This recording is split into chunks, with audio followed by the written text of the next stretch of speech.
3 महीने में सिर्फ एक दिन स्कूल आया है। जी सर को बना रखा है फुद्दू। मैं इसको स्कूल भेजता हूँ और ये पता नहीं आके कहाँ कहा जाता है, अभी तक आया नहीं है। मैं ट्यूशन जाता हूँ। कौन सी माँ के ट्यूशन तू जाता है? तू स्कूल नहीं जाता, तू ट्यूशन कहाँ जाता है? नहीं कह रहा आप गलत कह रहे हैं। तो कहते हैं इसका फैसला अब हेडमास्टर के पास होगा। मैंने कहा सर हेडमास्टर के पास हो या जिसके पास मर्जी हो, मैं आपके साथ चलने के लिए तैयार हूँ, लेकिन इनके साथ बेइंसाफी नहीं होने दूंगा। तो वैसे जैसे तू लड़ रहा है, मुझे तो ऐसा लग रहा है कि अगला वजीर इंसाफ तू ही बनेगा। नहीं पापा ऐसी कोई बात नहीं है सर, हम आपको बड़े दुख से बता रहे हैं, लेकिन आपका बेटा इस साल पास नहीं हो पाएगा। क्यों सर, क्या हुआ? सही से पढ़ नहीं रहा क्या? सर वो पढ़ेगा तो तब ना जब स्कूल आएगा। कल वो तो रोज स्कूल आता है, मैं खुद उसे सुबह 7 बजे स्कूल छोड़ के जाता हूँ और शाम को तो वो ट्यूशन भी जाता है। तो सारा मंदे तो नहीं है ना जिन्हें वो नजर नहीं आता। वो स्कूल नहीं आता इसलिए तो आपको बुलाया। उसकी पिछले 100 दिन की अटेंडेंस सिर्फ 1% है। आपके कहने का मतलब है कि वो पिछले 3 महीने में सिर्फ एक दिन स्कूल आया है? जी सर, इसलिए तो आपको बुलाया। वैसे आपका बच्चा आज है किधर? घर से तो वो 7 बजे निकल आया था, मैं उसको खुद 7 बजे स्कूल छोड़ के आया था।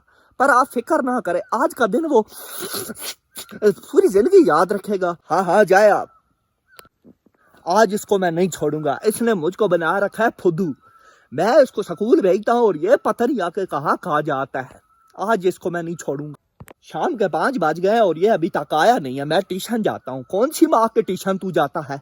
तू स्कूल नहीं जाता, तू ट्यूशन कहाँ जाता है? बीबी शरी, वो मेरे काले वाला बेल्ट निकाल दो। हाँ वही चमड़े वाला, वो मुझे बाहर निकाल के रख दो। मुझे आज उसकी बहुत जरूरत पड़ने वाली है। अम्मी मैं सतूल से आ गया, जल्दी से थाना लदाओ। आज तो मेरे पेट में घोड़े कोते पिए सब दौड़ रहे हैं, मुझे बहुत ज्यादा भूख लगी है। जल्दी से थाना लदा दो। हाँ बेटा आ गया स्कूल से पढ़ के? जी आ गया पापा जी। आज तो स्कूल में बड़ा ही मुश्किल दिन था। पहले इंग्लिश का टेस्ट, फिर फिजिक्स का टेस्ट, फिर केमिस्ट्री का टेस्ट और एंड पे तो आधी हो गई। हमारे कंप्यूटर वाले सर कहते हैं कि जो चैप्टर मैंने नहीं पढ़ा उसका भी टेस्ट दो।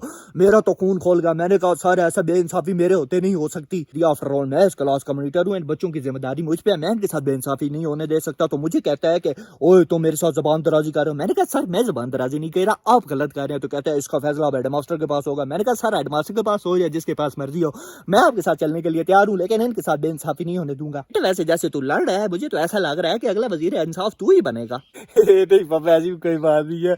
चले मैं आपको आगे स्टोरी सुनाता हूँ। तो मेरा टीचर मुझको ऐसे पकड़ के लेके गया, नहीं ऐसे जाता, ऐसे पकड़ के हेडमास्टर के पास लेके गया और मुझे जाकर उसने सीधा दीवार के साथ मारा और जाकर हेडमास्टर को कहता है कि सर ये लड़का मुझसे बदतमीजी कर रहा था, इसने पूरी क्लास के सामने मेरी बेइज्जती की है। तो पापा ये बात सुन के मेरा खून खोला और मैंने कहा सर हेडमास्टर साहब, सर ये बंदा झूठ बोल रहा है। ये हमारा उस्ताद है लेकिन ये झूठ बोल रहा है। आप हमारी क्लास में चल के देखें, आपका दूध का दूध और पानी का पानी हो जाएगा। हेडमास्टर साहब कहते हैं कि बेटा इतना गुस्सा होने की जरूरत नहीं है, मैं क्लास में आके चेक कर लेता हूँ, देखता हूँ कौन झूठ बोल रहा है कौन सच बोल रहा है। और आपको पता है हेडमास्टर साहब हमारी क्लास में और सारे स्टूडेंट्स ने मेरा साथ दिया और उस टीचर की बेइज्जती हो गई। और कल जिंदगी में पहली बार एक टीचर अपने पेरेंट्स को लेके आएगा और उसकी इतनी बेइज्जती होगी। पापा मैंने सही किया ना? हाँ हाँ बेटा तूने बहुत सही किया। मुझे तो अपने घर से अगला वजीर आजम नजर आ रहा है।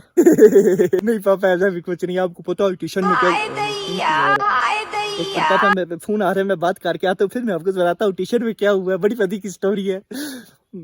हेलो अस्सलाम वालेकुम, मैं गवर्नमेंट हाई स्कूल से पांडे बात कर रहा हूँ। आप शिरोज बात कर रहे हैं? जी सर मैं बात तो शिरोज ही कर रहा हूँ, पर आपको मेरा नंबर किसने दिया? मैं तो स्कूल में नहीं लिखवाया हुआ था। जी जी हमें पता है, आपने अपना नंबर हमें नहीं दिया था, लेकिन आपका नंबर हमने एक आपके बहुत खास दोस्त से लिया और आपके पापा का नंबर भी हमने उनसे लिया था। और आपके पापा को हमने फोन करके फिर स्कूल में बुलाया था और आपके पापा को हमने आपके सारे काले चिट्ठे बताए। हम तो हैरान आप अभी तक जिंदा कैसे हैं। लेकिन अगर आप कल तक जिंदा बचे तो आप प्लीज अपने 3 महीने की फीस लेके स्कूल लाजमी आइएगा।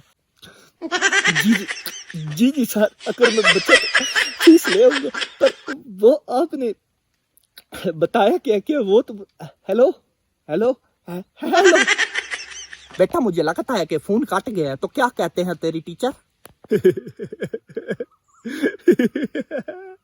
I'm sorry पापा। हो बैठ लगाने दो, मैं सोच रहा हूँ मैं हाथों और टांगों से ही काम चला रहा हूँ। इसके लिए तो मेरे हाथ और टांग ही बहुत है पापा।